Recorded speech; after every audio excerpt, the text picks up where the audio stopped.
Hello. Testing 1 2 3. Can you hear me? Welcome to Divine Conversations and welcome to this monthly report. Yes? I hope everybody is doing well.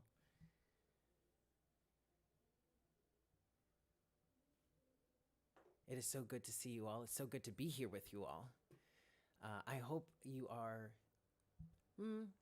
not too stressed by the energies that are going on. We are definitely going to be talking about that once people get in here and I can confirm that everything is good. You guys can hear me well enough and all that stuff. We're going to get started. So if you're watching this later on, there are timestamps down in the bottom below you, well, in the description box and or the pinned comment down below.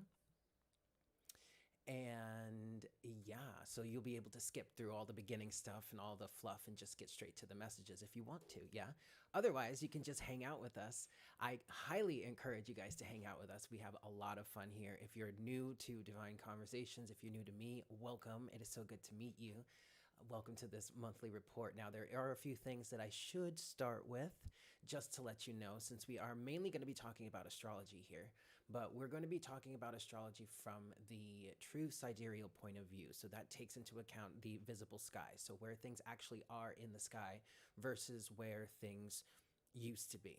Technically, okay? So that's what we're going to be talking about here. I am going to be pulling some cards. If you were expecting this to be a situation where I was pulling cards for all the individual signs, I don't think I'm going to be getting into that today. However, we may be doing a little bit of an after session once we get through all the astrology talk for donations or just like a donation or whatever. If you want to get some cards pulled for your month ahead, just some messages for the month of November, I would think I would be willing to do that. Yeah, but we'll talk about all of that later. Hello, beautiful awakened soul. Tell me, can you hear me well enough?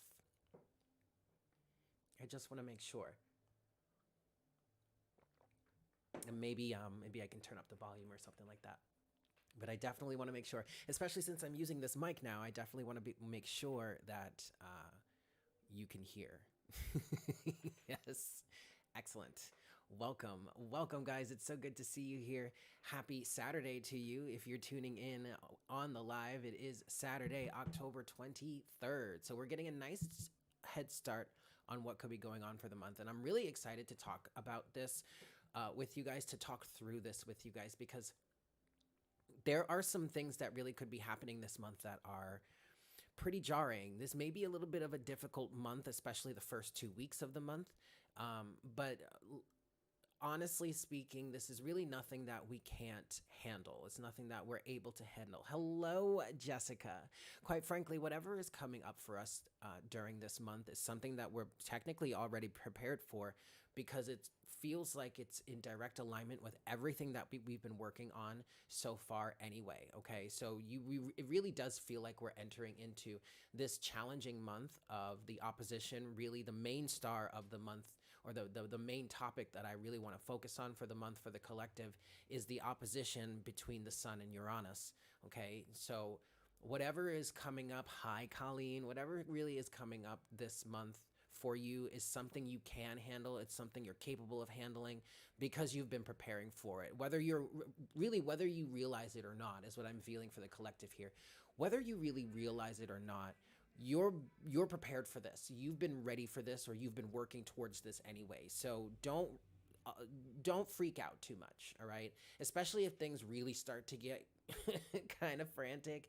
Really don't freak out. Just really try and ground yourself and remind yourself, keep reminding yourself that you're prepared for this, you're ready for this, you've been setting yourself up for this, okay? So we're definitely going to get into it in a few moments, but I want to make sure that more people have some more time to get in and join us for the live session, the live conversation. Yeah, thank you so much for tuning in. It's so good to see you all here on this beautiful Saturday. Yeah.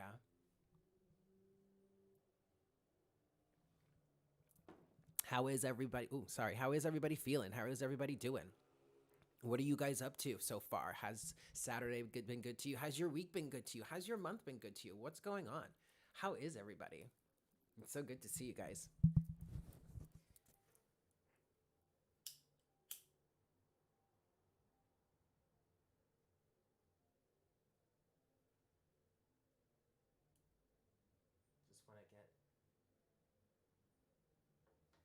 sage going here. There we go.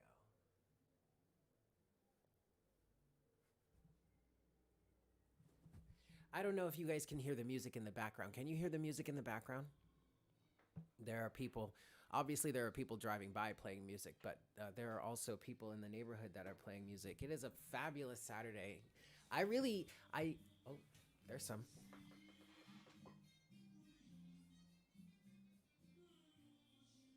You're feeling great, a feeling of a sense of control. Excellent.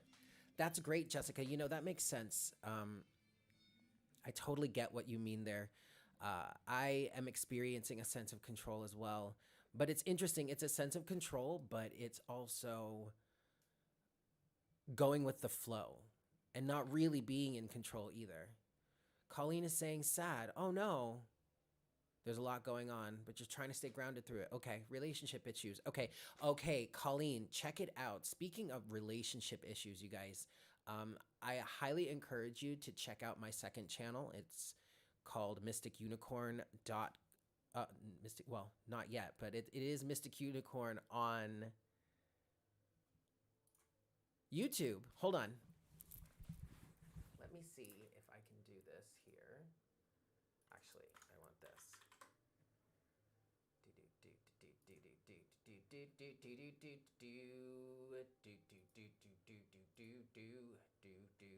Okay. So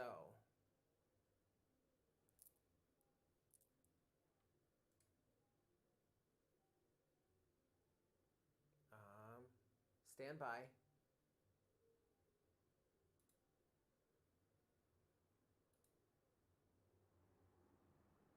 Yes.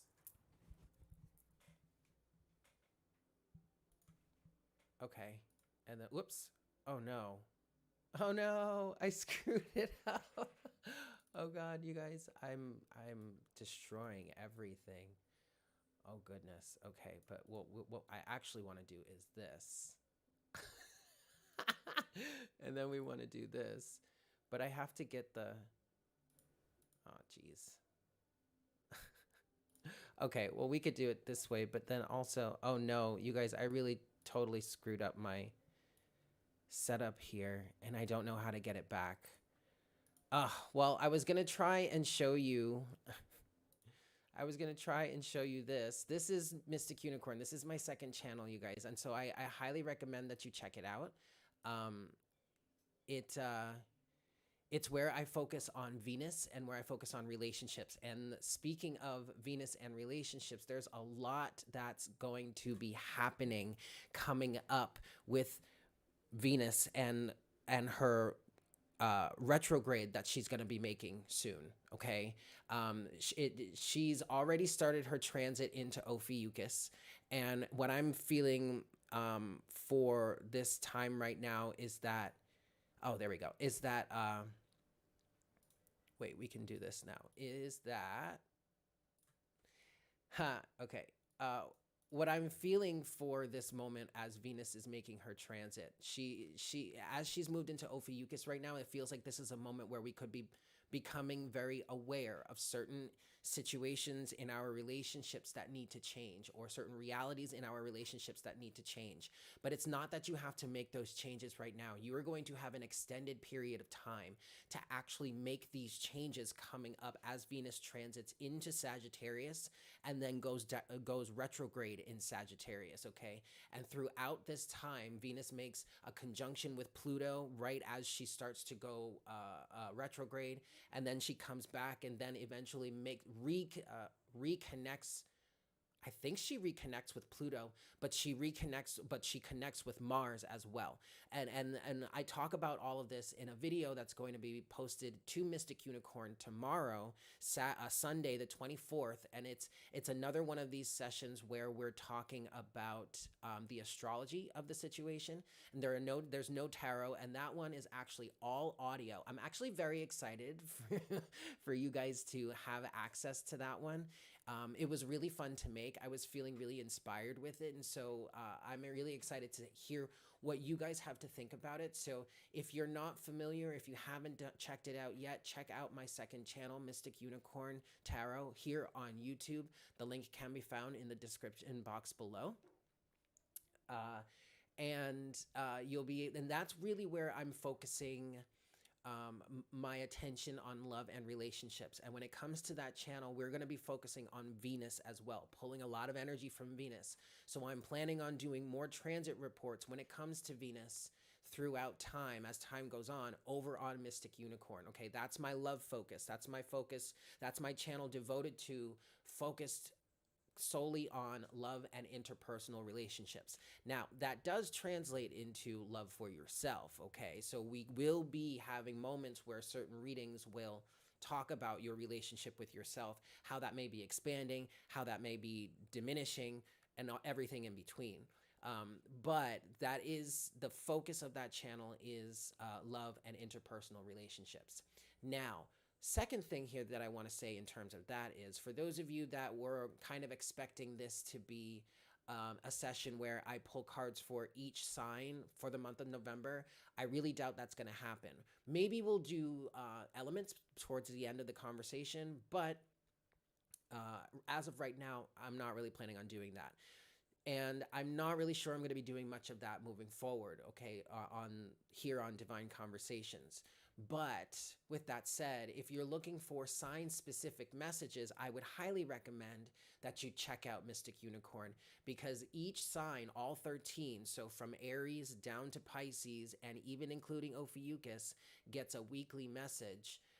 And it's on a specific schedule. I do earth signs on Mondays, air signs on Tuesdays, Ophiuchus on Wednesdays, water signs on Thursdays, and fire signs on Fridays. Okay, so check back on your day, check back every week, check back in the month, whatnot, whatever. There's already a ton of readings there. So if you're looking for more sign-specific readings, and you're looking for readings and conversations surrounding love and interpersonal relationships, check out Mystic Unicorn. Link can be found in the description box below. Yes? Excellent. Hello, guys. Welcome in, welcome in, welcome in. Hi, Shauna. Hi, Ember. Yes, how are you guys?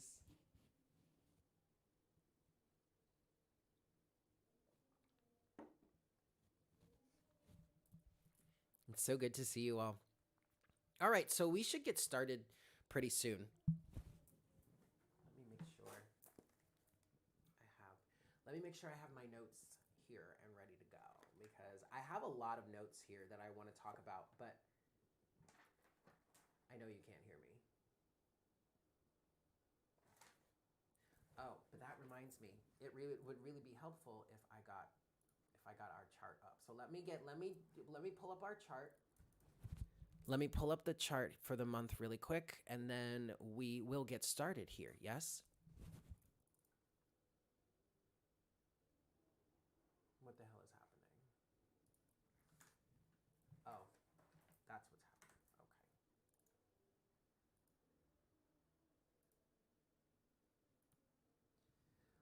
Thank you for tuning in, guys. Thank you for standing by.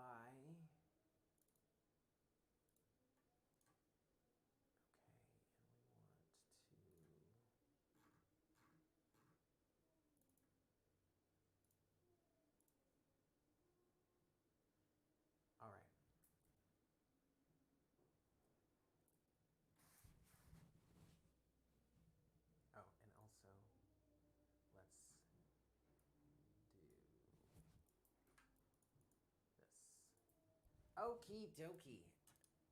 Hello, guys. All right, are we ready? I think we're ready. I think it's time to do this thing. Don't you? Oh, that, yeah, right there. Don't you? I think we're ready. Okay, let's do this, kids. So, welcome to November. Yes. This is going to be a really interesting month, you guys. Not gonna lie. This could rock you. This could shake you. But this is going to happen for good reasons, and to be quite honest with you, for reasons that I feel a great deal of us here, especially those of us that have been connected here for a long time, I feel we've been preparing for. Therefore, we are ready for this. Okay. The big thing that I want to focus on for the collective for this month is the opposition between the sun and Uranus. Okay. Now, the reason why this is important is not just because of the fact that, the sun is opposing one of the big outer planets. Okay. So, and this is where we would want to place our focus anyway, on the more outer planets when we're talking about a collective energy, because it's those outer planets that really have the greatest effect on us, but in this collective sort of way. Okay. So, it's not just that, the sun, which represents your soul, which represents your sense of self, your identity even. It's not just that the sun is opposing this big outer planet, but it's that this big outer planet is already having a pretty massive effect on us anyway. And that is because, if you don't remember, Uranus is in fact retrograde right now in Aries. And ever since that retrograde, which started in August, late August of 2021 of this year, yes, which also was a jumpstart or a kickoff from what was seeded during the Lionsgate portal on August 8th of 2021. Okay, so if August of 2021 was an intense month for you, if there were a lot of seeds planted, a lot of seedlings started, a lot of things or new cycles, new pathways that had opened up, new cycles that kicked off for you. If August felt like it was a really heavy month energetically, you are about to start to find out why come November of this year. And let me say this. Let's continue talking about Uranus real quick. And I might actually end up doing a completely separate video getting deeper into the energies of Uranus and how it's been working on the collective or affecting the collective over this time. But Uranus is retrograde, which is already a tense time period, just because of a retrograde, the nature of a retrograde, right? A retrograde is a time period where you seem to be going backwards, where things stop moving or slow down or become inert, or things get dug up, things from the past come back to haunt you or swing back for another round, and X's come back for another round. That's the energy of a retrograde. I personally see the energy of a retrograde as a good time to deconstruct some elements of your life that are needing to be fixed or refurbished or reconstructed. And then once the planet goes direct again, then you can continue that forward motion in the new structured way, right? Okay, so Uranus is the planet of expansion, of radical change, of liberation. Okay, Uranus really wants to bring liberation to you. Uranus is the first step out of the harbor, and this is an analogy that we can use throughout today's session. But Uranus is the first planet that you encounter outside of the harbor of life, of physical reality, that Saturn is the gatekeeper of for you, okay? And so you're moving out of, if we're talking about moving through the universe here and the inner planets or your personal planets, the sun, the moon, Mercury, Venus, Mars, and Jupiter, and Saturn, all of these planets represent elements in your life that create the physical representation of your life, right? With Saturn as the big gatekeeper of the harbor that is you, through which you can pass from the physical density and now move into the spiritual densities, okay? And Saturn creates that structure for you to make you like you could think of yourself as a single-celled organism, or in that way, with harbor being the walls, the membrane of the cell that hold the cell together, or you could think of this harbor as the community of life forces that are pocketed together, say the life forms that are on Earth or any other planet out. You could see the structure there as the harbor, which is the planet that is where the life inhabits. Earth would be ours, and that's the safe structure that we live on, we thrive on, and then we can pass through that structure, but we have to pass through the harbor of Saturn, if this is making sense.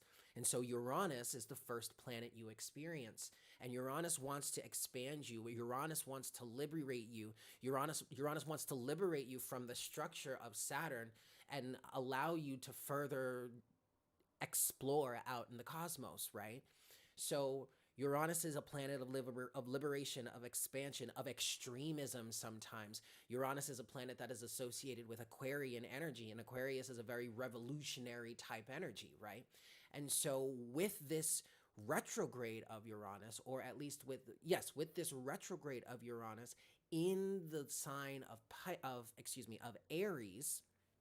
And again, keep in mind, guys, this is from True Sidereal Astrology, okay? But with the retrograde of Uranus in Aries, this is affecting the realm of our personal self. Aries is the ruler of the first house. The first house is the house of your identity. This is the house of your soul. This is where you are shaped into you, or where you are. This is the house of I am, and this is ruled by Aries, which is also ruled by Mars. And ironically enough, lately we've had a conjunction between the Sun and Mars throughout the month of October. I don't remember exactly when that conjunction started, but it's been a pretty egoic time a little bit, right? A lot of us may have been finding that there is a blurred line between our ego and our soul, okay? But anyway, I digress. With the transit of the retrograde transit of Uranus through Aries right now, this is having a collective effect on the change in the way that we identify, a revolution of how we identify, how we show up. And ironically enough, you can see that in the collective energy with how much our lives have changed lately and how much we have been polarized, politicized, and just affected personally on a daily level by the pandemic even, and how our identities, how our ways of life have had to change because of that. That is absolutely Uranus having an effect on the collective right now, throwing you this curveball to reconstruct your sense of self, reconstruct your identity. So our personal sense of identity has been rocked a lot lately, and we're having to change. And what this is doing, and what I see this doing for the collective right now, is it's preparing us as humans, as a society, as humanity, to interface differently with the cosmos, with the planet, so that we can interface differently with the cosmos, so that we can be open, so that we can grow and expand as a species, to be able to bring in more cosmic knowledge, more cosmic contact with other life forms and everything. And like, humanity is going through such an identity shift right now, and that I feel like this all has to do with Uranus going retrograde through Aries at this time. So leading up from that point of August, excellent, okay, great. From that point of August of 2021 all through now, we've been going through these experiences that have been reshaping our sense of self. And October has been a time of personal renaissance, mainly because of the fact that Saturn and Jupiter went direct in October, okay? And so there was a lot of momentum forward. There's a lot of feelings of freedom where you may have felt stuck. You didn't feel so stuck any longer. You finally felt like you could move forward, and something would work, something would do for it, or you would get better for it, okay? So, but also, there's an element to this where just because things have moved forward, or just because these planets have gone direct and we're feeling forward, doesn't mean that's the end all be all. Like, there's more to come. We're still growing into this next level. And growing into this next level, guys, is not going to happen overnight. We're not expected to have it happening overnight or to make it happen overnight. You have to keep in mind that the universe is orchestrating this perfectly on its own behalf. It knows exactly what it's doing. So it has everything under control. So we literally have to do nothing but just go with the flow and enjoy the ride. And this is one of the reasons why I am feeling so enthusiastic about really focusing on the astrology of things, because I'm even starting to understand within myself and my own journey how understanding how things are affecting me or why I feel myself cycling in these ways is giving me a framework of how to handle it. So while I may not exactly know what's absolutely going to happen, I may not really be able to predict the future in that way. Ultimately, I'm somewhat prepared for it because on an emotional level, I have an understanding of what to kind of expect, what to look out for. Okay. So I'm really excited. I'm really happy. I'm really happy about this. And so I'm really excited to get into this further with you guys. Okay. So with that said, that sets us up for what it looks like we're going to be experiencing come November. Now, fair warning, all right? This is going to be a pretty, this could really be a pretty jarring month, all right? And this is because I feel like there are some tower moments that may happen here, okay? I was feeling a lot of confrontation, but what it was feeling like was things that things are finally coming to pass or coming to a place where now you're confronting it. And it may feel like it's coming out of nowhere, all right? You have to remember that an opposition here is when two planets are literally facing off. And so something or someone is stepping into the story of your life and is opposing you. And from this point of view, you guys, this is happening in the realm of your sense of self. And so for many of us, the main thing that I felt was coming through was that we kind of felt like and we'll go into the details of why I was picking up on this, but it kind of feels like some of us may have an opportunity to see exactly where they were. I just heard a year ago, potentially, but exactly where they were in the past and be able to see a stark difference from that person that they were then and the person that they are now. And from that point of view, it feels like you are going to be able to start really putting into place a lot of what you've been working on or starting to make use of what it is you've been going through lately, okay? But that comes later on. I'll get into the details of why I'm expecting that. But let's look at the chart. Let's just look at the chart here, okay? So what you see on your screen at this time, and actually I need to start, where is hold on a second.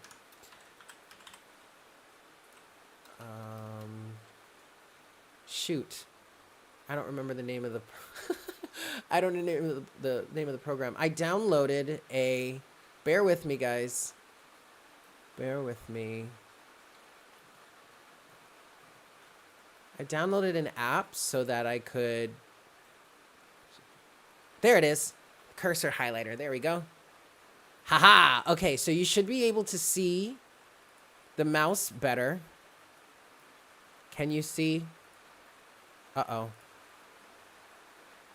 No, you can't see the mouse. Why can't you see the mouse? No, I need you guys to see the mouse. So we're gonna work on this. We're gonna see how we can.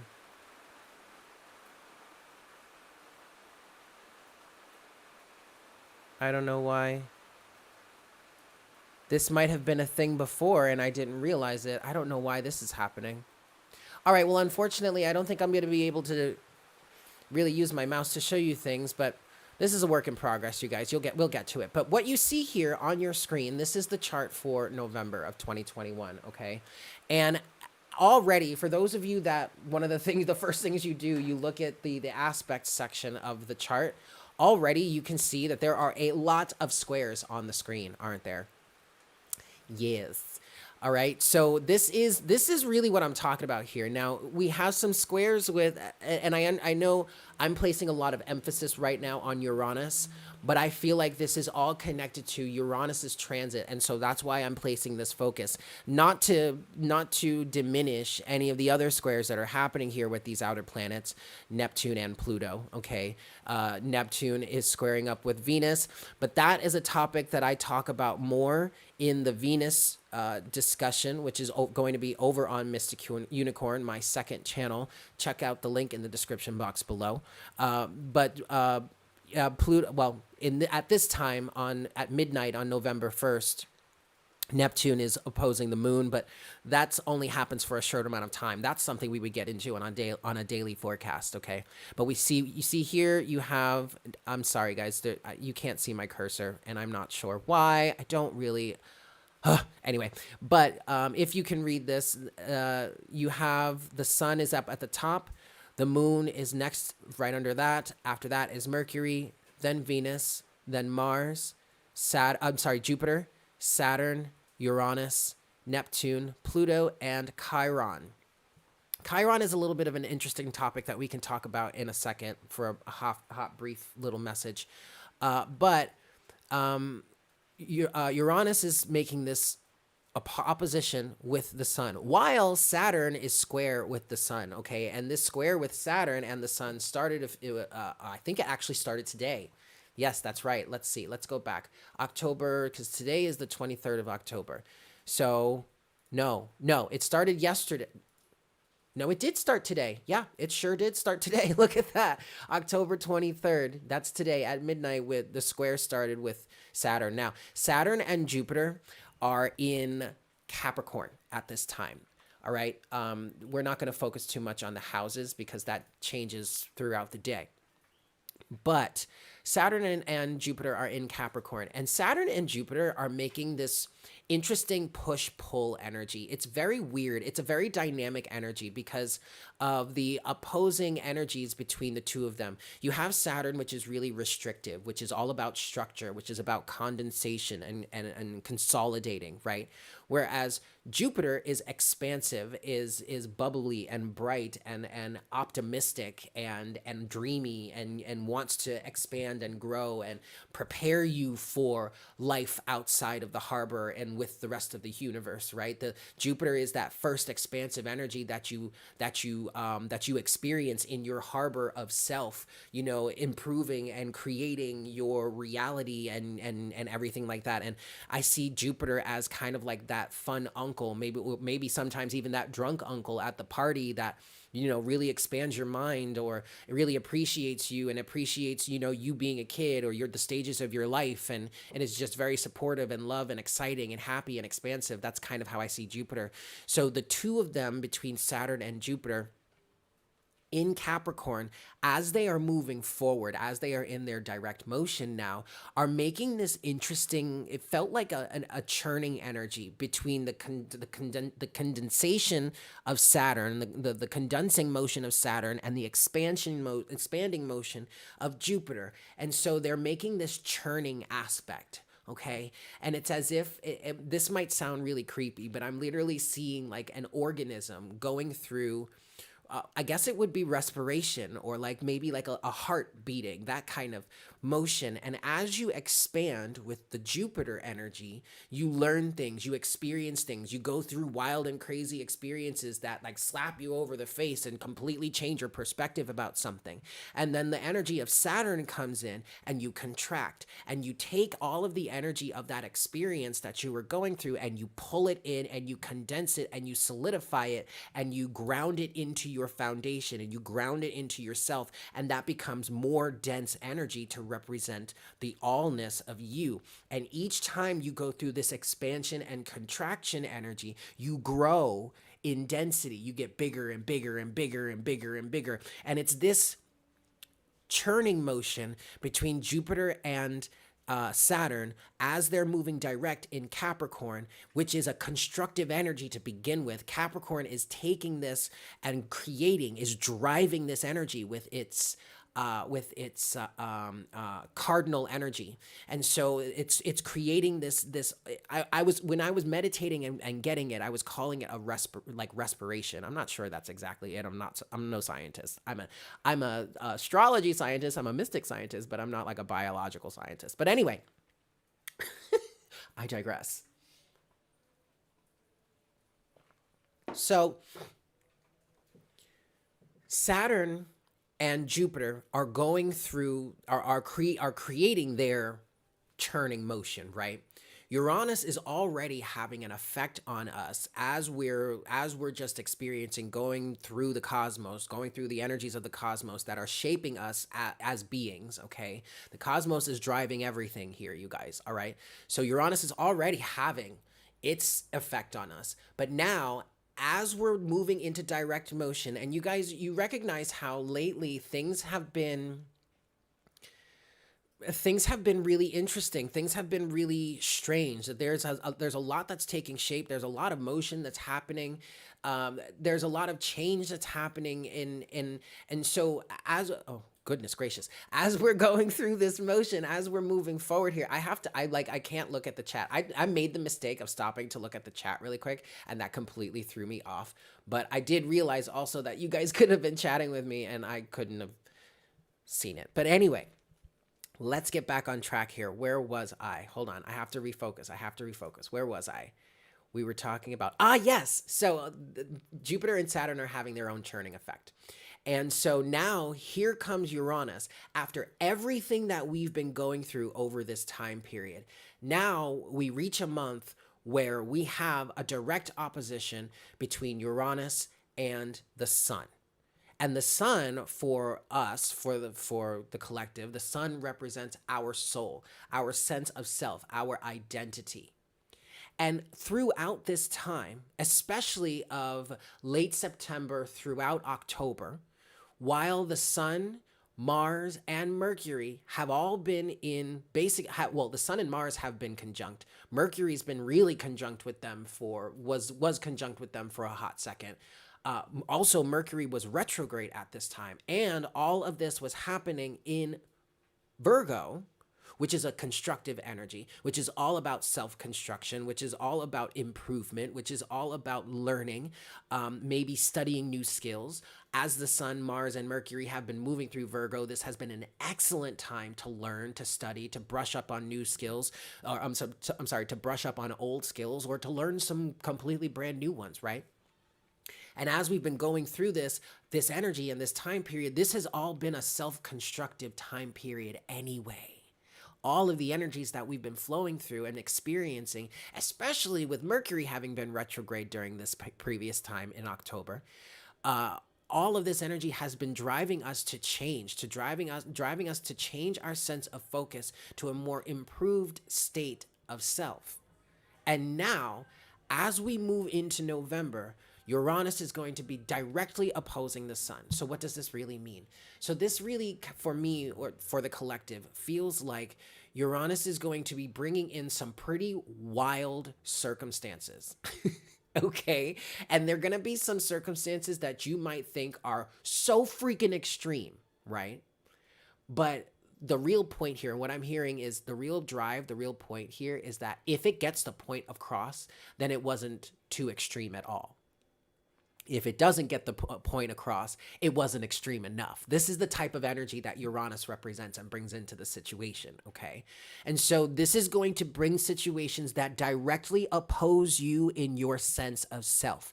And this is why I was feeling like some people could be ending up in situations where things are coming up now that, number one, they did not expect at all. Like, it was completely underneath the surface. This came from total left field, and they were not even anywhere trying to be prepared for it. They wouldn't have even thought to be prepared for this. Doesn't mean that you're going to find yourself in a position where you can't handle it. So don't even go there, okay? Because the big thing that I was feeling for the collective is that whatever comes up for you this month, you will be able to handle it. You are prepared for it. You've been prepared for it. You've been preparing for it, whether you realize it or not. But there are some things that you're gonna have to be faced with. I felt like there were gonna be a lot of face-offs, a lot of confrontation. Doesn't necessarily mean with other people, but within your realm of self, within your sense of self, within your personal experience, you may feel like you're being confronted by something. Okay, but it's something that there are things that you may have been avoiding for a while. Okay, but they could have been themes or patterns that were expressed during the Saturn and Jupiter retrograde. So the other aspect that made this feel like it was coming out of left field is it feels like there are some sort of resolutions that are coming for the collective or certain individuals in the collective throughout, or really it kicks off in the first 2 weeks of November, that are going to be conclusions to things that were dug up during the Jupiter-Saturn retrograde. Okay, because keep in mind, a big theme of the Jupiter-Saturn retrograde, and this is also connected to what Venus is doing in the sky, but a big theme for the collective during the Jupiter-Saturn retrograde was understanding or identifying relationships that were draining us, or circumstances, commitments that we had, things that we were working for or working towards that were no longer serving us, and how we could change that. And we came out of that retrograde season with a greater understanding of that, and ever since everything has been moving direct with Jupiter and Saturn in Capricorn, this already driven and constructive energy anyway, we've been working on building from this new realization. And so now in November, it feels like some things may come back up that you thought you were done with. And you would have been right to think that you were done with it. Because ultimately, these are things that you haven't even, people that you haven't heard from, things that you haven't thought about or had to deal with in the longest time. You thought they were done. Any sane person would think you were done with it. You shouldn't expect it to come back up. But then here it comes. But there are resolutions that I feel like are coming with this. And we'll explain, once I really start to dive into the specifics of this transit, I'll explain how this happens for us, or how this could potentially happen for us, okay? Oh no, that's not what I wanted to open. But I hope this is all making sense to you guys so far. Yeah. But let's see. Let's move forward here. Now, the good thing that I want to mention for the collective is that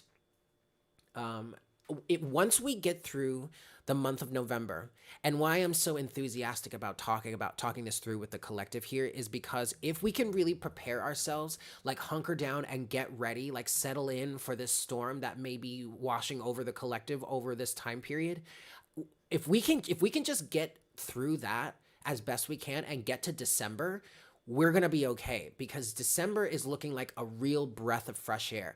Now, January is looking like it could be a bit of another tumultuous month, but at least we get the month of December to relax. And I feel like the December is going to be a really good month to just disconnect and just pull away from everything and move and allow ourselves to have a good time, allow ourselves to enjoy the holiday season if you celebrate that, or just enjoy this time period in whatever way you do, okay? December almost feels like a little bit of a vacation.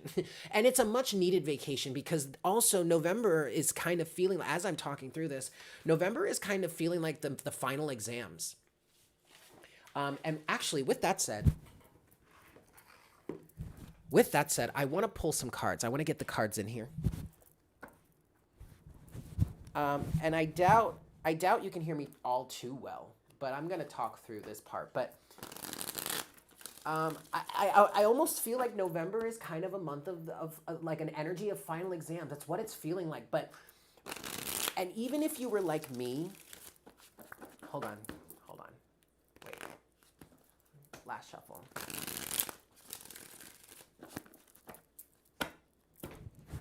Even if you were like me and you didn't necessarily do well with with exams or anything like that, like it never failed. No matter how hard I studied, I always clammed up somehow, and forgot something and blah, blah, blah. But don't get worried about that. Don't get freaked out about that. That's not what we're trying to make.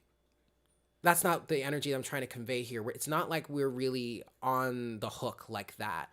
But that's just kind of what it feels like, a culmination. And it's like it's part of this part of the cycle where things like really rev up, but they really rev up in order to get the energy and momentum together to close it out, you know. Kind of similar to the saying, it's always darkest before the dawn, you know what I mean? Or when it rains it pours, that kind of energy. So it does feel kind of final examish, but don't allow that to really discourage you or get you down, okay? I want to pull I want to pull a card for the month because we're going to start to break this down. So let's pull a card for the month of November for the collective. Let's pull some cards. Let's get a general pull and see what the cards have to say, and then we'll start breaking things down, yeah? So, for the collective, for the month of November, overall energy, please, Spirit.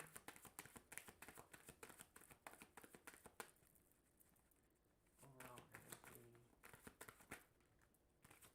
Excellent. Excellent. Excellent, you guys. Excellent, excellent, excellent, you guys. So first, before I go any further, thank you all so much for tuning in here. Please smash that like button for me. If you're new here, please consider subscribing. It's so great to see you all here. I love seeing you guys. 0 likes. Wait, hold on a second. How we have 18 people in here and we have 0 likes? Come on now. Let's get some likes on this chat, yeah? Anyway, let's get into this, you guys. I've got some cards here, and I love the cards that I have for us. So, overall energy for the collective at this time for the month of November, we've got the Lovers and the Four of Wands. So, a big part of the energy for the collective at this time has been union based, okay? Has been very much a union energy. Oh, I'm so wrong. No, we totally have 19 likes on the live. Sorry, guys. All right. Anyway, there's been a very union energy for the collective this month, and that makes a lot of sense because this union feels like it's a union with self. Now, for many of you, this could actually be a union with a partner. Okay. A physical partner, someone that is actually, you know, your mate, your boyfriend, your girlfriend, your husband, your wife. Okay. But keep in mind that any union that you have with someone external to you is also a reflection of the union that you have with yourself. So regardless as to how this is playing out for you in your life specifically, whatever union energies you are experiencing are emanating directly from your soul, are emanating directly from the center of you anyway. So there's this sense of union within you that is creating a greater sense of harmony in your life. Okay, with the Four of Wands and the Lovers. And then also the Four of Wands represents stability, foundation. I feel like moving throughout the month of October, a lot of us felt very energized, almost as if like we got our mojo back in some ways. Yeah, that's better. Almost as if we got our mojo back. So in some ways, like I definitely feel like the retrograde period of of Saturn and Jupiter helped to make a lot of us feel stuck and stagnant. Okay, and it's almost as if it drained a lot of our energy, or it made us feel like we weren't powerful enough, or we weren't powerful at all. Anything that we were doing just was dead ending, roadblocks everywhere, this, that, and the third. And so once everything went direct, that helped to make us feel empowered again. A strong energy for the collective throughout the month of October was the King of Wands. That kept coming up as I was doing collective readings. And that was indicative of, or speaking to, the sense of drive, the sense of passion, the sense of connection that we had, feeling ready to go, feeling ready to express ourselves, feeling confident in ourselves again. And so that's also what the Four of Wands is representing here. There's this sense of energetic foundation, of creative fire, creative energy, feeling creative again. Some of you may have gone through a dry spell as an artist. I know I did, where I did not want to create at all. Like it didn't feel like there was anything coming out of me, so I just didn't create.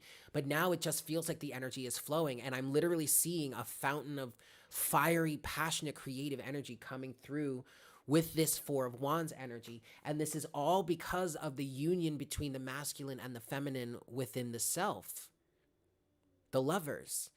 It's literally that mating energy, that union energy of the masculine and the feminine that's creating the fertility of this wellspring, this fountain of creative flow, of feeling connected to the universe with the Four of Wands energetically, not just, emotionally or spiritually, but energetically, like feeling that power within yourself again.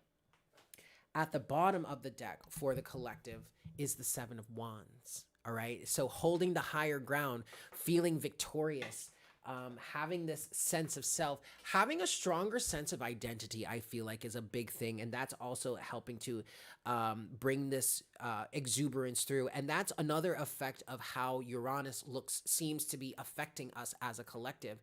Because not only are we going through with this Uranus retrograde in Aries, not only are we going through this, for many of us, or for some of us, depending on your chart, I know I have the sun in the 9th house in Aries, and so I'm heavily affected by this right now. And if you have a similar placement, then wherever Aries is in your chart, then this is where it's going to have an effect on you, or potentially have an effect on you, whatever house it's in. So that's the area of life that this is going to have an effect on you. But keep in mind, it's in Aries, which is the sign that represents the self. So this is also going to relate to your sense of self in this area of your life, or how you identify with this area of your life, okay? So if you have that information, check to see where Aries is in your chart, and this will give you an idea of how Uranus may be working through this for you. All right. But so many of us are having to change our identities, or are going through situations that have been directly confronting our sense of self and our sense of identity, and are causing us to change the way we handle things, the way we approach things, the way we identify with things, and all that kind of stuff. So, with that being said, with this energy of Uranus and the sun, wait, hold on. I lost my train of thought again. Oh, that's right. I was talking about the cards. And actually, I was skipping ahead, so let me not go that way. Let me finish talking about the Seven of Wands here as the overall energy for the collective. This is holding the higher ground. This is holding your sense of self. But I feel like there is a lot more passionate energy in holding this right now, because number one, there's a greater sense of belief in ourselves. What I'm feeling for the collective, absolutely, there is a much greater sense of belief in ourselves. But there's also a new sense of identity.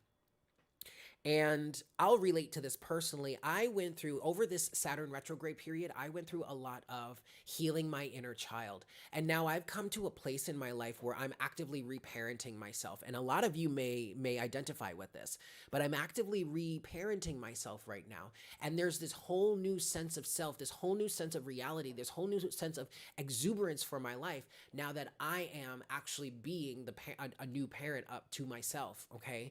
So, and handling my life and handling my surroundings and handling myself in a very different way, a much more healthy way, a much more co-creative instead of combative way, okay? And so there's this exuberance for this. There's this new identity that we may be experiencing and really wanting to defend that, because we're really emotionally invested in this at this point. The Queen of Cups is underneath the Seven of Wands. Underneath the Queen of Cups is the Knight of Wands.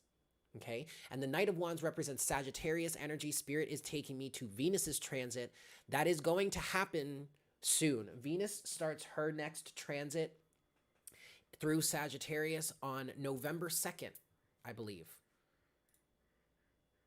No, November 3rd. And then she ends her transit on March 6th. So whatever, look, I highly recommend you guys check out Mystic Unicorn and check out that message talking about Venus's transit, because like there is a lot that's going to be happening with Venus coming up. Okay. All right, guys. So anyway, let's move forward here.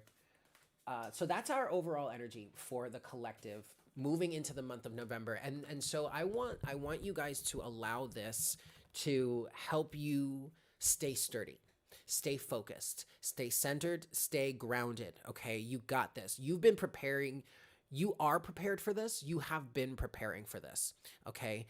Regardless as to whether you recognize it or not on a conscious level, spiritually speaking, in the great plan, in the design of the universe right now, you are prepared for whatever it is you are about to face in November. And I also, I want to say that this may not necessarily be a bad thing, okay? There, one of the things that I realized as I was thinking through a lot of this is that some of us may experience a marked level of success towards the end of the month. So really take the challenges that you face, because the first 2 weeks of November are really going to be the big face-offs. So instead of me just rambling about it, let's get into this. So the first 2 weeks of November are looking to be the strongest aspects, okay? Now, the very first week, we have, let's go back. Let's go back to the chart here. All right. Bloop, bloop, bloop, bloop, bloop. Okay, I'm playing with things here. I'm playing with things. I guess I don't need that up. But anyway, okay. Anyway, so let's look at this. This is November 1st at midnight.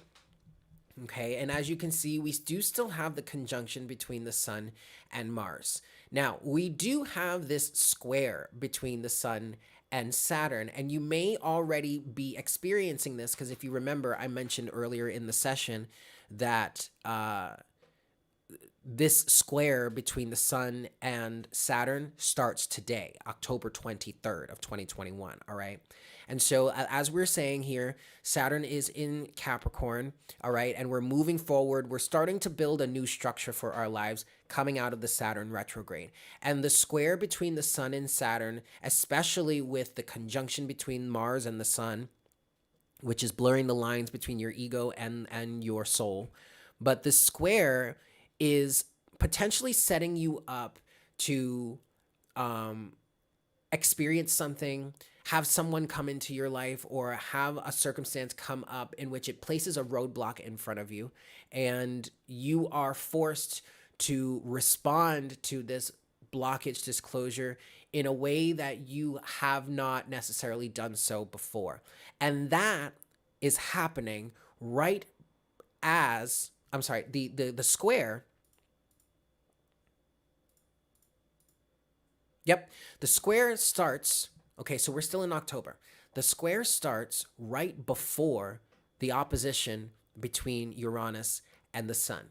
So Saturn comes in, and something about structure, your structure, the way you structure yourself, if this time period has been very heavily, been a very personal time for you, there's been a lot of personal reshaping going on for you during your life, or has been going on in your life, and you've been really confronting that over the last few months.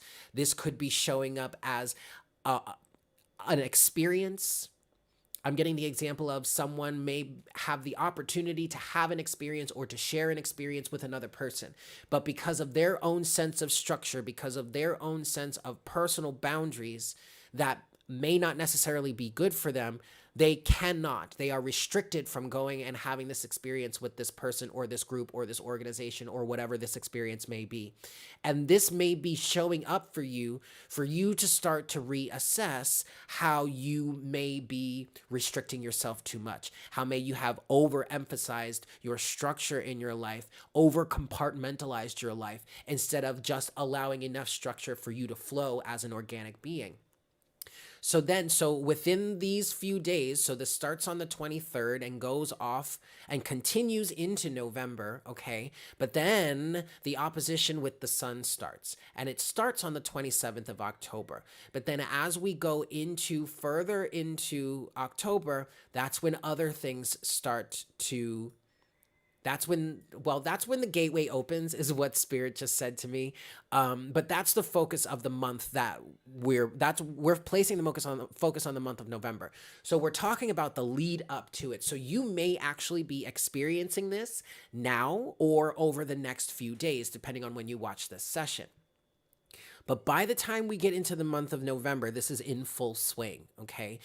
And when Uranus opposes the sun, now all of a sudden you are being presented for some of us. If you remember in the beginning, for some of us, I said this time period where when Uranus opposes the sun could be a moment where you are faced directly with your old self and the reality of your old self or old circumstances, that which you broke free from during the Saturn and Jupiter retrograde period, right? You are faced with your old self, but you're faced with it from a higher point of view now. And Uranus is giving you that perspective, is expanding you and taking you up, and is giving you a bird's eye view of what you have laid out in front of you should you continue down this path, for better or for worse, right? Versus the 3D view that you have been working so diligently on trying to reconstruct, trying to fix, trying to heal. It is at this moment when Uranus opposes the sun in Aries while the sun is still making its transit through reconstructive Virgo. It is at this moment that you may begin to see the bigger picture and recognize exactly what needs to be changed here.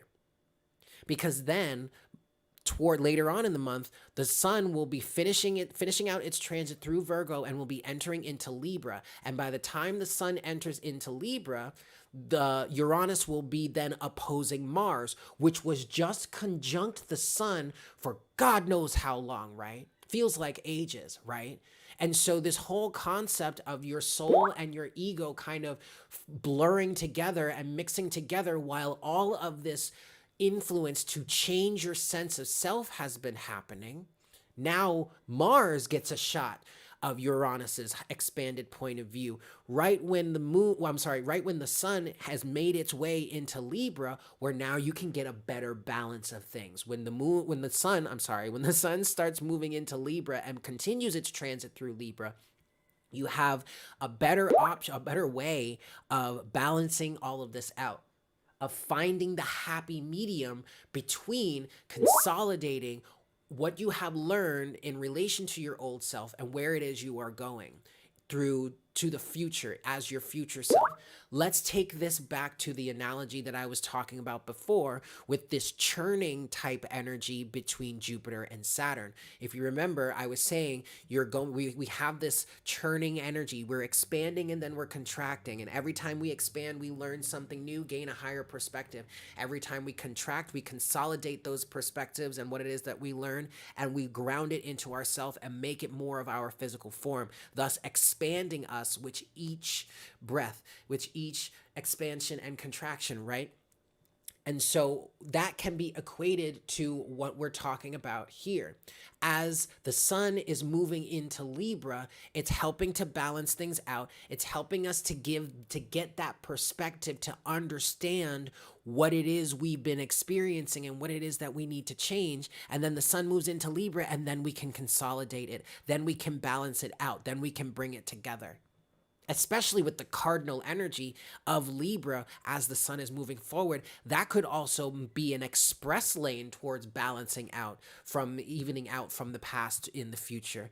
I hope this, and this is really quite fascinating to me. I hope this is making sense to you guys, but I also am really excited to see what you think, or how you experience this. Like, I'm really excited to come back to this later on and see how we really experience this, because this is all really super fascinating to me. Okay, but anyway, I want to continue because there's still a lot more to talk about. But anyway, let me take a sip. Yes, I talked about all that already. Okay.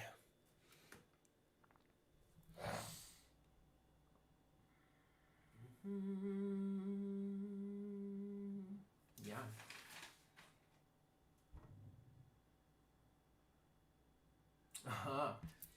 Okay. So anyway, let's continue here. Yeah.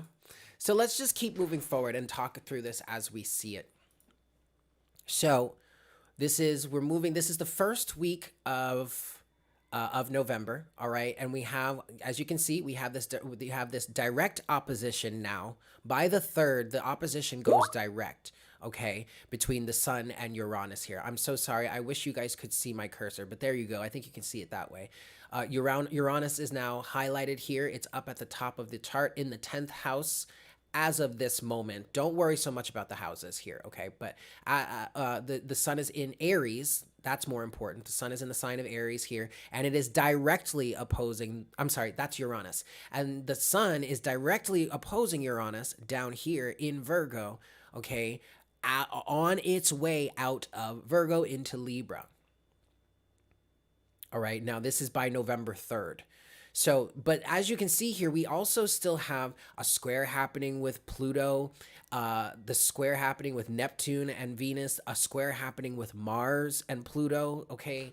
So, like, be careful, you guys. I mean, this could really be an intense period collectively, an intense period of power grabs, but also, I mean, yes, you be careful of the egoic energy, be careful of the power grab energy, be careful of all of that. But also, you could really use this time of this square, especially between Pluto and Mars, to really hone your power, to control your power, to own your power, okay?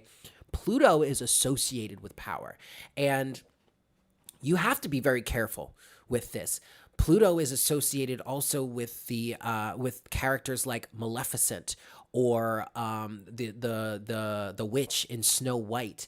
These are really dark, maybe even Ursula from The Little Mermaid. You know, these really power hungry supervillains. Like Pluto is the planet of the supervillain. Okay, but great power comes from Pluto. All right, and it's not that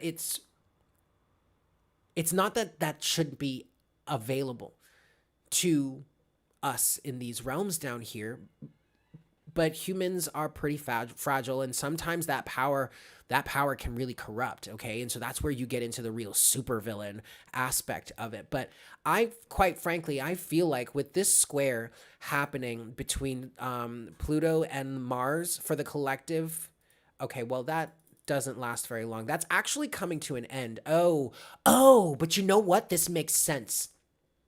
This makes sense, you guys, because this has been happening throughout October.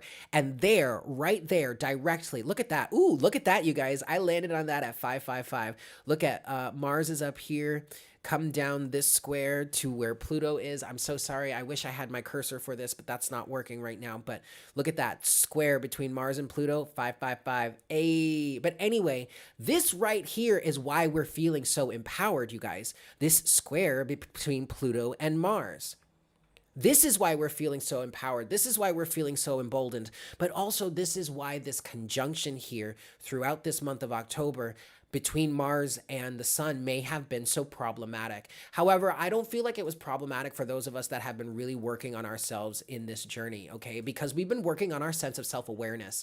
So even though many people around us may have been having trouble with this blurred line between the ego and the soul, others of us may not have had so much of a trouble with it because we've been actively working on ourselves, okay? So anyway, let's move forward here. So this square between Pluto and Mars is actually coming to an end in the early days of November. And by the 5th of November, the 4th of November, it's officially over. Yeah, so by the 4th of November, it's officially over. Okay, but we still have this square between Pluto and Mercury, and I really feel like, you guys, this is giving us a mental boost, a dexterity boost, okay? This is, and so it makes so much sense why I was feeling like we're in the final exams, because we're in the end of Virgo. The sun is moving through to the end of Virgo and into Libra. So we're coming to the point where Virgo, the energy of Virgo is providing us with a final lesson, a final test to assimilate or to assess what it is we have learned throughout this period. If there was any sign that would be perfect for that, for testing us and getting our final grade as we move forward, it would be Virgo.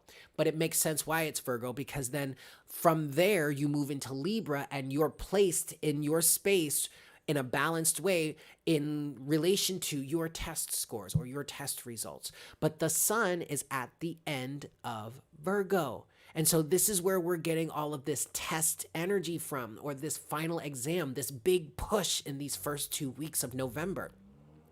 But your boon, your energy boost, your cognitive boost, your mental boost, your intellectual boost, maybe even your boost in dexterity, because I feel like Mercury also would represent a very dexterous person, someone that's really nimble, really good with their body, really nimble with their body, but also nimble with their mind. They're quick-witted and all that kind of stuff, right? That's what I see Mercury as.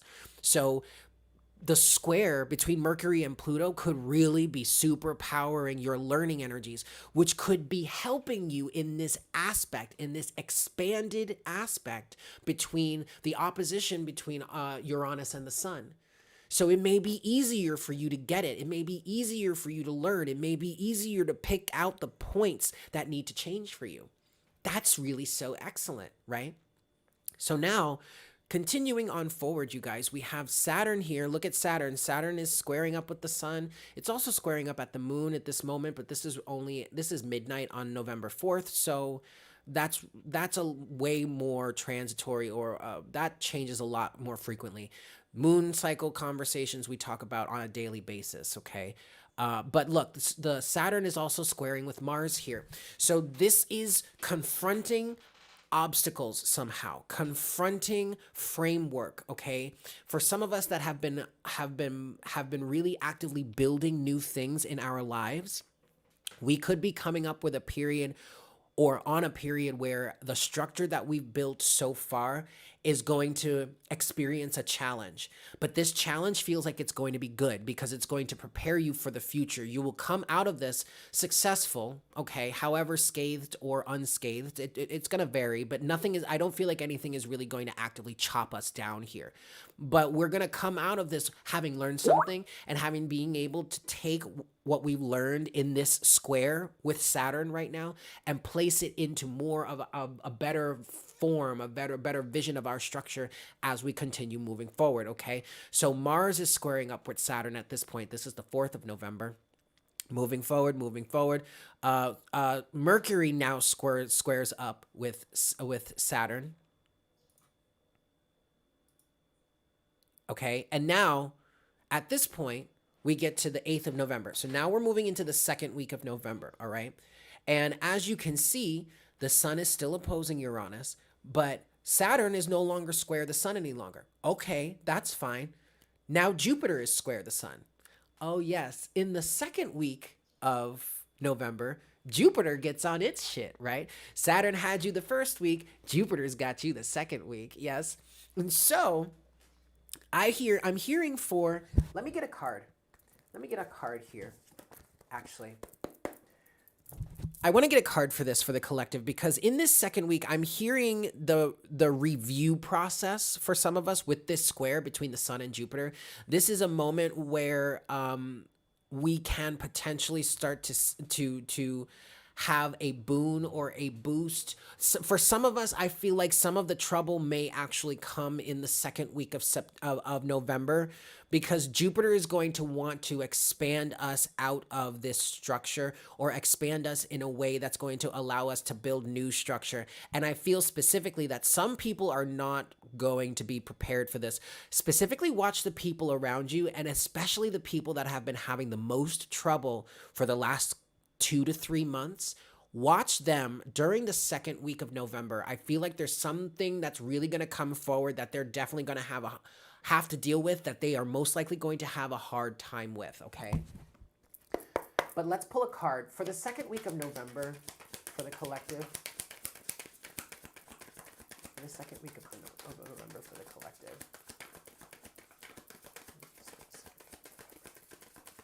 Nothing. Second week of November. There it is. The 9 of Pentacles. Independence. And the 3 of Wands. Independence. Yes. Yes. And actually, you guys, this is exactly what I was thinking. Hold on. Let me make Let me tune back in. We're good. Okay, excellent. This is kind of exactly what I was thinking. This is what I was feeling might be the situation for some in the collective. I feel like for some of us here, the first week of November is not going to be so bad because we've already been working on this structure. We're already ready to handle it. We're already up for the challenge. So I feel like some of us here are really going to have an easy time in the first week of November. And then by the second week of November, we're kind of going to be exalted or feel like give yourself a pat on the back, maybe even congratulated or feel like you deserve accolades or to be congratulated because you overcame something. And it's your sense of independence that is shining through here.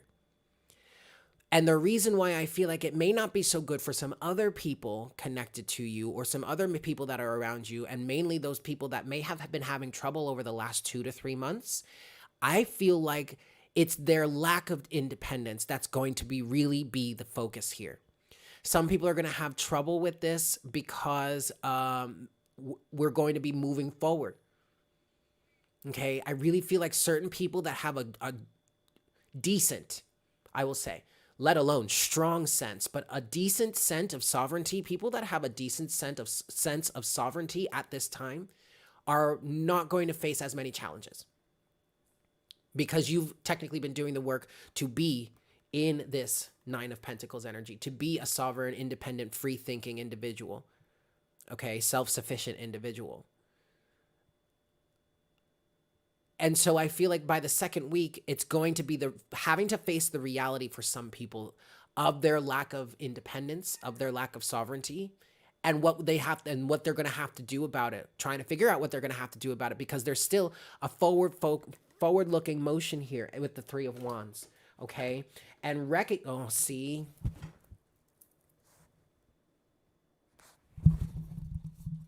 Five of Pentacles is at the bottom of the deck.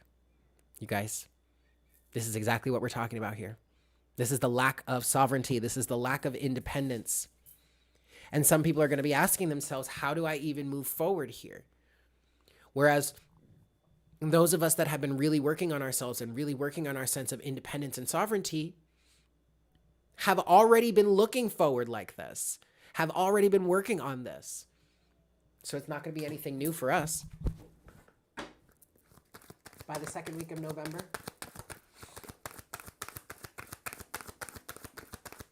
anything else for the second week of November? But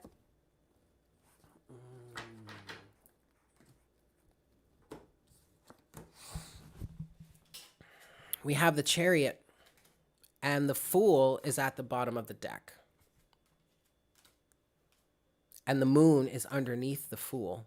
The Moon, the Hermit, and the Star, and the Page of Cups, and the Six of Wands, and the Two of Cups. As I was pulling all this energy, you guys, I heard those who are prepared, who are ready for this, will shine the brightest. It is all about this union. It may look to some people around us that we're shooting in the dark here. The Fool to the Moon. Whatever it is we seem to be moving forward with in the collective, there are people around us that are going to be looking at us feeling like we're shooting in the dark. But actually, we don't really need to know, we don't need to see our target in that way, because we have already honed in on our target, the Hermit with the Star. We have honed in on our target by different means. Not by the typical means, but by internal means, by honing in on our sense of self, by honing in on who it is and what it is we truly are and what it is we truly want to be doing here or are meant to be experiencing here. And those of us that are prepared for this, those of us that are ready for this, Two of Cups to the Page of Cups. The Two of Cups is the union between the masculine and the feminine, and the Page of Cups is the child that they give birth to. Those who are prepared for this will shine the brightest. The Six of Wands will be the most abundant, the Queen of Pentacles. And you want to know why? And you want to know why this is going to be an affront to some people's sense of self here, you guys? It's because we are gaining this abundance, Queen of Pentacles. We are moving forward in this way to the Chariot here because we have found this within ourselves. The Four of Wands energy, the Four of Wands and the Lovers. That's the union energy that I've been talking about here for the collective. Okay? We have found this sense of union. We found this sense of connection. We found this sense of unity and abundance and fertility within ourselves. And for many of us, this transit that Uranus has been making here, okay, this transit through Aries has been reconstructing our sense of self. And so we've been able to reach this union between ourselves, reach this bond, okay? And so that's where this sense of fertility and richness and fruitfulness and abundance is coming from. And that's why those of us that have been prepared or have been preparing in this way will shine the brightest, will receive the most. And that's why those that have been really struggling on a personal level, I don't mean like in the physical world, financially or anything like that, on a personal level, okay, within their sense of self, those that have really been struggling have not been working on this Nine of Pentacles energy, getting the bag for yourself, Nine of Pentacles to the Queen of Pentacles. And now come November, when this opposition between Uranus and the Sun kicks off, and all of a sudden you're faced with an old version of yourself versus where you are currently. And keep in mind, guys, that even though we're saying versus where you are currently, that doesn't mean that's a new version of you. You could be sitting there, or some people could find themselves sitting there being faced with the version that they were in the past when shit was really being kicked up and nothing has changed. And now as we look forward, Three of Wands, they're like, holy shit. Is that what I have to look forward to moving forward? How do I get out of this? How do I get this sense of independence? You can still get it. They can still get it. Don't get me wrong. Like, they'll go through their own process to get it. But this feels like a final exam, you guys. This feels like a moment where we're going to be shown. We're going to be faced with the opposite sides of ourselves, or the opposite version of ourselves, or the version that we used to be, or maybe even the version that we still are, unfortunately. And we're going to have a chance to get out of it. We're going to have a way out of it. We're going to be shown a way out of it. But in order to be able to see the way out of it, you got to start paying attention. And you got to start handling the things when they come up. Yes? Okay. Woo! All right, kids. All right. So, let's move forward here. Now, we're still in the beginning of the second week of November, okay? But let's continue. But like I was saying before, Saturn is off its mess, off its shit with the Sun. But now Jupiter is on its shit, okay?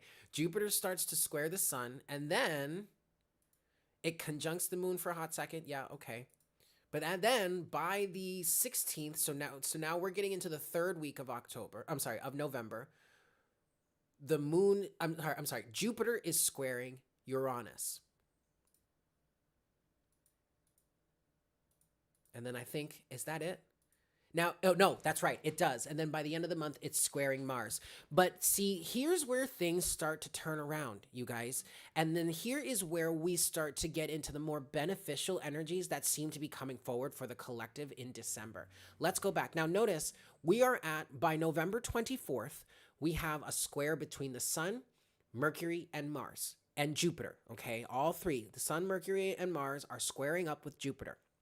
And even though a square is technically a little bit of a tough aspect, okay, it's a situation where something comes in and causes you to take action in a certain way that is different to how you normally would, okay? It could be in your wheelhouse, but it's just not a plan of action you normally take, or maybe it's something brand new, right? That is the element of a square. So already that's a little difficult. But I feel personally, if you've really played your cards right up until now, I feel personally this square with Jupiter is actually going to be an excellent boon. And this is where I feel like some of us are going to experience some change, some turnaround. And this is where I feel like, oh, okay, wait. Yes, I'm sorry. This is where I feel I got off on another topic. This is where I feel like we're gonna start. Some of us may start to experience the fruits of our labor, and in little ways. Okay, and for some of us it may be fairly grandiose. You may start to actually get some payouts towards something. You may receive some strong payouts towards something, but that's not like the end of it. And so this kind of feels like it's for most of us, this time period, once we get towards the end of November, this time period feels like we may start to recognize how things are working in our favor, how things are going in direction, how things may start to be paying off in little ways that ultimately, once we keep this momentum going, it'll get bigger in the future. Okay. But so even though I'm saying Jupiter is now on its shit because it's squaring up with some of the planets going on here, I feel like it's a good thing. And so that starts towards the second week. Now, understand that even still in the second week, we're still facing some harsh aspects here for the collective, okay? But by this, let's see, by the 16th, was it? Yes. By the 16th, Jupiter starts to square with Mercury and starts to square with Mars, all right? And so, and then by the end of the month, it's squaring with Mars. And also keep in mind, look, guys, as we're moving through, I mean, this is the 23rd of November, but let's go back. Look at Neptune. Neptune is making some potentially beneficial aspects. It's a lot of trines. Be careful with that trine energy. Things can really go awry, really quickly, especially with Neptune. Okay, Neptune is kind of an energy where like you get into intoxication and like feeling like you're on drugs or altered realities like that, and so things are not as they seem. Neptune is a very Alice in Wonderland energy, right? Okay, so be careful with that, but you could potentially use this trine here, these trines. It looks like some sextiles every once in a while with the moon, sextile with Venus. Neptune could be your friend here, okay? And I feel like, especially once we get to the end of the month, allow some of the trines here with Neptune be a helpful creative outlet. Let that bring some fantasy in your life or some creative splash or creative splurge into your life, okay? Neptune could really help you with that, especially once we get to the end of the month, because by the time we reach the full square aspect on the on the 24th here, and this period leading up to it, Jupiter is slowly squaring with the sun and then Mars, and then Mercury and then Mars, okay? So I feel like this is where things are starting to fit into place. I feel like Jupiter is starting to bring you to a point where yes, you're being called to act in a different way, to react in a different way, to respond in a different way. But remember guys, you're set up for it. Why? Because we've been going through this whole learning experience throughout the month of November. Well, throughout the first two, like the final exams of the first 2 weeks of November, okay? But then also, as we've been having this transit energy of the sun, Mars, Mercury, especially with its retrograde, all in Venus, this retrograde of Uranus that is changing our sense of self or influencing us to change our perspective on our sense of self. And all this Virgo energy, I said Venus, didn't I? All this Virgo energy that's helping also facilitate this change in sense of self or reconstruction of self or just reconstruction of certain things in your life. We are set up for this. If you've been following along, if you've been doing the work, we are set up for this, you guys. Okay? So, oh, oh no, I'm so sorry. I screwed that up. I got all excited and I was doing things with the chart and I didn't realize it. And so you guys couldn't see it. But anyway, at least you heard me talking through it. So the last thing that I really want to focus on here is the transit of the sun from Venus into Libra. Okay, so let's go through this. So now everything that we've talked about in the structure of the month of November for the collective, let's pay attention to what the sun is doing. So the sun reaches Libra, reaches the end of Virgo, and then transits into Libra by the 5th of November. And the sun will be in Libra until the 24th, where then it crosses into Scorpio. No, the 23rd, we'll say. Yeah, around the 23rd, okay? Last day is about the 22nd. And like I was saying before, with the sun moving into construction oriented or reconstructive oriented Virgo, it's then going to be moving into Libra. And also, as you can see, this is the sun right here. It's in the first. It's at 0 degrees Libra on the 5th of November, and so it's still kind of making this opposition with Uranus. But now also Mars here is starting to oppose Uranus. So it starts with your sun, the infusion of this situation, the heightened, expanded point of view and energies of that are allowing you to see this old sense of self happens with the soul first, and then your ego gets a dose of it with Mars. But that's just as, let's see, when did okay, so Mars starts on the 3rd. Okay, so you have about a day or two for Uranus to really start smacking your ego around while the sun is still in Virgo, okay? But then once the sun moves into Libra, and this is around the new moon, all right? So there's a new moon on between the 4th and the 5th. Yeah, mainly on the 5th of November, there's a new moon here. As you can see, there's a conjunction between the sun and the moon, and that is happening at 0 degrees, the sun is at 0 degrees Libra at this time. So by the new moon here, I feel like for some of you guys, it felt like your mind all of a sudden clicked. And this might be a feeling for some of you of the mental process that you've been in while the sun has been in Virgo now shifts to a less research and data and analysis oriented mindset into a balancing out or balancing the scales mindset of Libra. So it's almost as if your research mind shuts off and your consolidation mind, not that Libra is really about consolidation, but I'm getting consolidation in terms of balancing the scales, leveling everything out, making sense of all of the research and new knowledge you've gained, the research you've done and everything.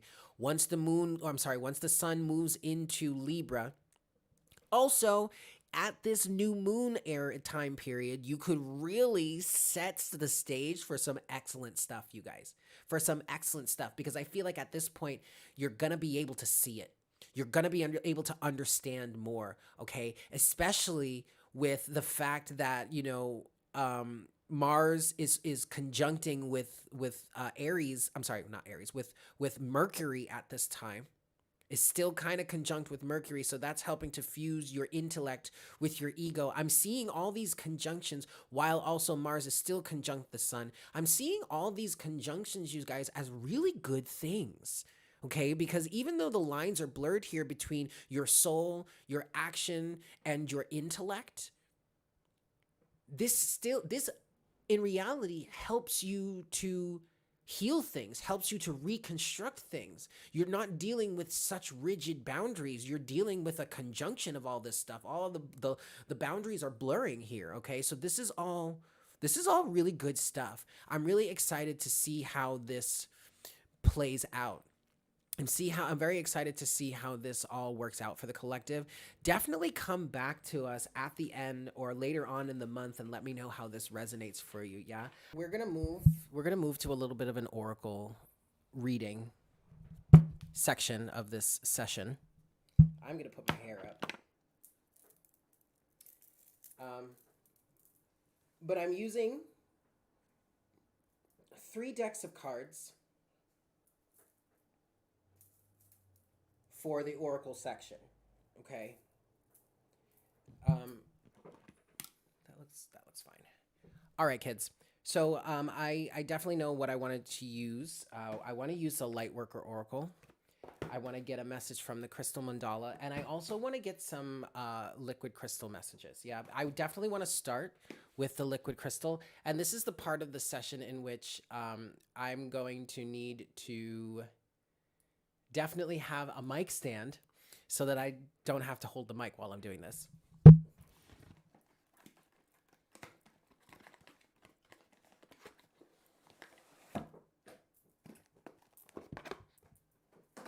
Alrighty, guys. So, for the collective, for the month of November, crystal messages for the collective. Last shuffle here. Alright. For the month of November, for the collective, please.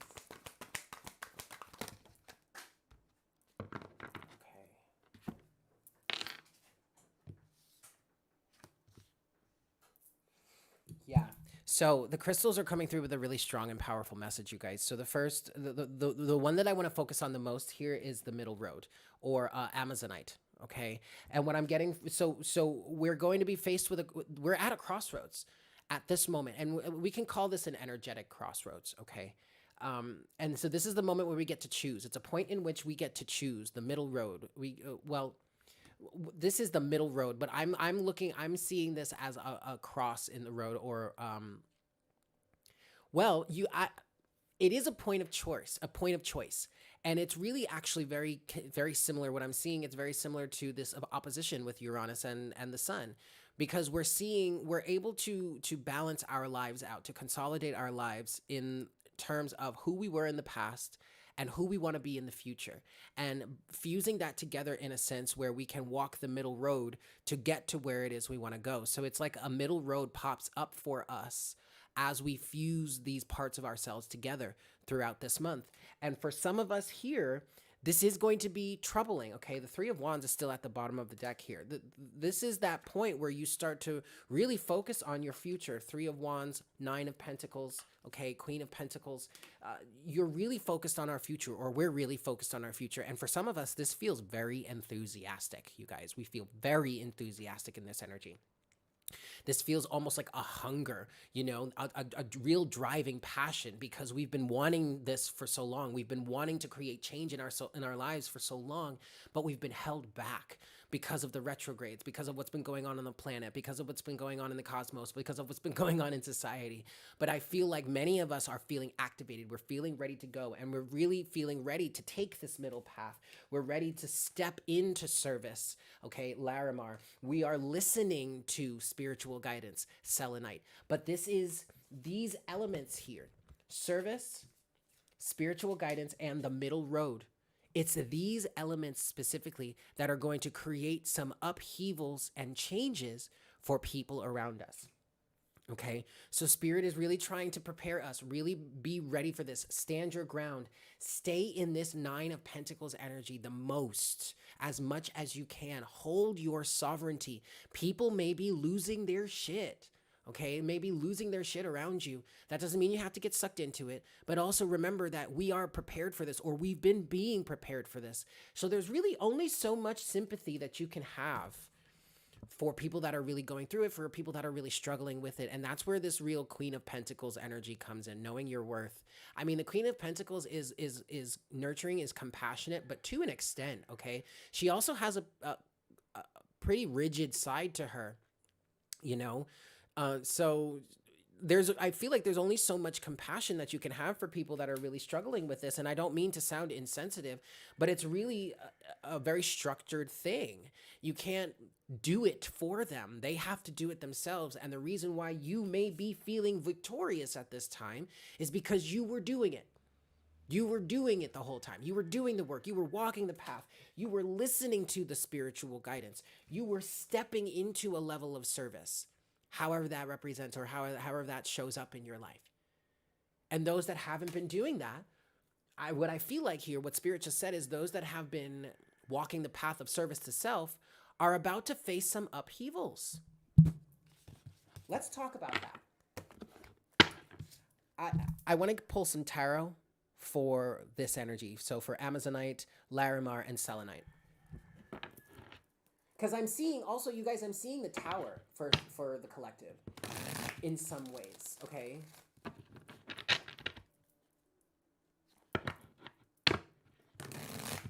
What messages do you have for the collective, please, Spirit? Amazonite, Larimar, and Selenite. What messages do you have for the middle road? Thank you so much. What messages do you have for this middle road?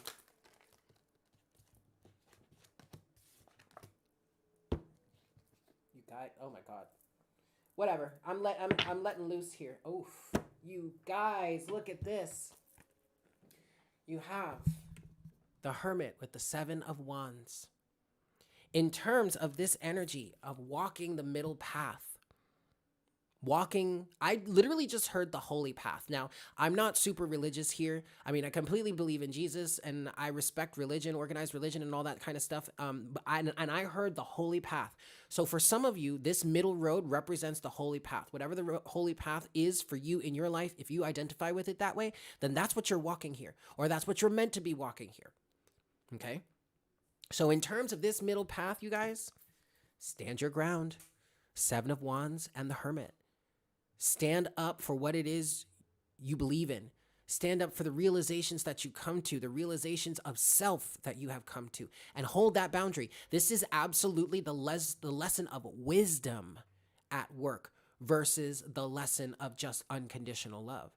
The lesson of unconditional love has you in situations where you are potentially being taken advantage of. You are potentially ending up being a martyr in situations, right? Because you want to be of service, because you want to give love, because you want to receive love, but you also want to give love. And you find yourself in circumstances where you get taken advantage of, you get rolled over, you get steamrolled, you get bled dry. But then you get into the lesson of wisdom. And in the lesson of wisdom comes self-preservation. Not depleting yourself, not making yourself so available that you cannot be of service, that it completely depletes you. So stand your ground. And that's why we're saying overall energy, Ace of Cups to the Queen of Cups, to the devil, okay? You can only give so much compassion to the devil. He chooses to remain there. We've pulled ourselves out. We are pulling ourselves out. It is obvious that it is possible. But the devil chooses to remain in those lower vibrational realms. So you really can't be all that sorry for him. You can't feel all that bad for him. Sorry, man. I mean, it is what it is, right? So there's only so much compassion that you can give to those that are really, and I'm not saying don't be of service. Be of service, but maintain those boundaries. Okay? Excellent. Let's move, with that said, let's segue into the Lightworker Oracle.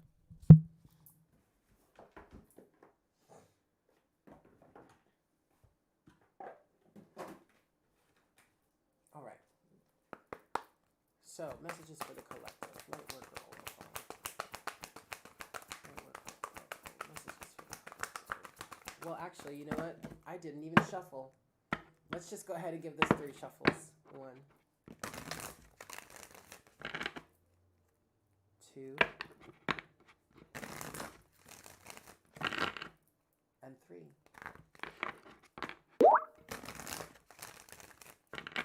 All right. Message for the collective, please. The collective of light workers here. Messages for the messages for the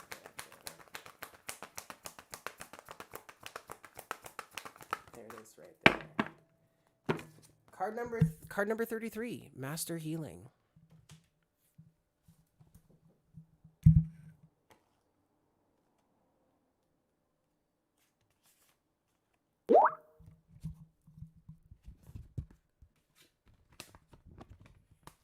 Yeah. There we go. All right. There we go. Okay. So, as you meditate, remain true to what inspires your heart and commit to your spiritual path, the middle path, okay? You become an increasingly powerful healer. Let me say that again. As you meditate, remain true to what inspires your heart and commit to your spiritual path, you become an increasingly powerful healer. You are here to live your own life, to be true to what genuinely moves you. The unconditionally loving guide and ascended master Serapis Bey comes to you now with a blessing of master healing to further your success on your spiritual path. This is all about remaining with your path, okay, guys? And doing what it is that is necessary to continue forward, doing what it is that it takes. Okay, last message is coming from the Crystal Mandala deck, yes? Crystal Monzola.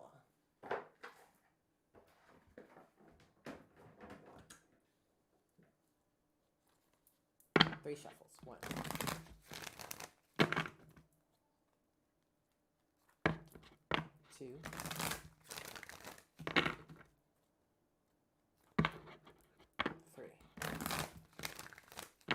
All right, guys. Closing message from the Crystal Mandala. This is pretty perfect, you guys. Card number 12. Angel Raziel and A.fter site. Storm Wisdom. And this is exactly what we've been talking about this whole time, you guys. Because what I'm feeling here with this Storm Wisdom energy is that we have the wisdom already because we've been riding out the storm. We are ready for this. Whatever it is that starts to kick off, and keep in mind, it doesn't have to be bad, all right? Things could really start moving in the right direction for you in this time period. But we're ready for this. Why? Because we've been through the storm. We've been... Wow. Okay, I'm going to take these 2. I picked up the deck before, and there were 2 cards that left on the table, and I'm going to take them. But we've been going through this storm. We've been handling the business. We've been going through the process, right? And because of that, we have karmic grace for a sacred revolution. And this is the big revolution. This could be the revolution that we're talking about that is representative of like the age of Aquarius that tropical mainstream astrology says we're in right now. But see, I'm hearing the revolution will not be televised because it's not televised. This is a revolution that starts with the individual. And it starts by the individual becoming independent and sovereign. And the more and more the independent and sovereign come online, I'm seeing lights turning on. The stronger and stronger this sacred revolution becomes. And we have karmic grace because we have weathered the storm. Okay? So there you go, guys. That's what I've got for the month of November. I hope this was helpful for you. Unfortunately, I have no libations, so I can't celebrate and have a little bit of happy hour with you. I so wish I could. But anyway, I would love to know how this resonated with you guys. Definitely leave me a comment in the comments section down below. And I challenge any of you that are feeling up to it. I challenge any of you to come back to this at a later date and see how this resonates for you. Or just come back if anything pops off that was discussed here, just come back at any time and just say, hey, so this happened. I love to hear that from you guys. I love getting the feedback from you. Now, I do still offer personal readings.